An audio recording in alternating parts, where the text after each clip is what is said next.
you've built so much of your platform and the Daily Wire's platform on arguing that woke liberal agenda is threatening free speech, yet your own party's platform relies on white evangelical Christians who like to ban children's books such as Harry Potter. How do you reconcile censorship within your own party and your own claims that you support free speech so fully, or are you just arguing against ideas that you disagree with? What you are referring to, typically speaking, is what we allow children to see.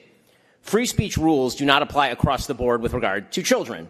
Okay, there's no state in the union that, for example, bans you from buying a book from Amazon from Toni Morrison. It doesn't exist. What is actually happening is that when you have a school library, local people who go to the school and the school board set the standards as for what they wish to allow their children to see in the library. That seems perfectly appropriate to me. That is not a violation of free speech any more than it would be a violation of free speech to suggest that, for example, a sixth grade library not include Playboy or not include Larry Flint. Okay, what about Harry Potter? What about Harry Potter? Meaning that if you want to evangelicals ban Harry Potter. If you want to send your kids to a school that allows Harry Potter in the library, by all means do so. My kid's school does include Harry Potter in the library.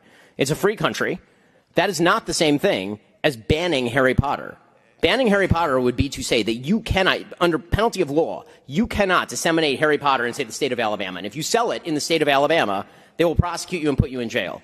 It is a dramatic misnomer to suggest that, and I like when people use Harry Potter as the example because honestly, like name the list of schools that are banning Harry Potter. I can name you a list of schools that is much, much longer that's banning, say, genderqueer for fourth graders, which seems totally appropriate to me.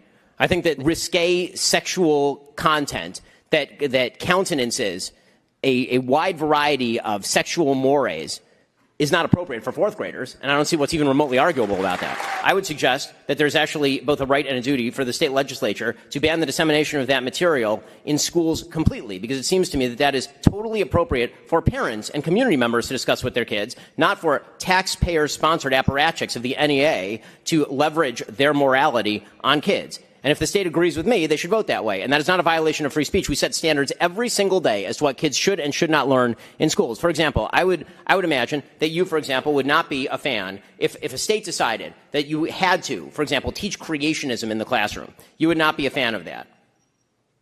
Yes? Yes. Okay, so you don't want that. Isn't that censorship of creationism?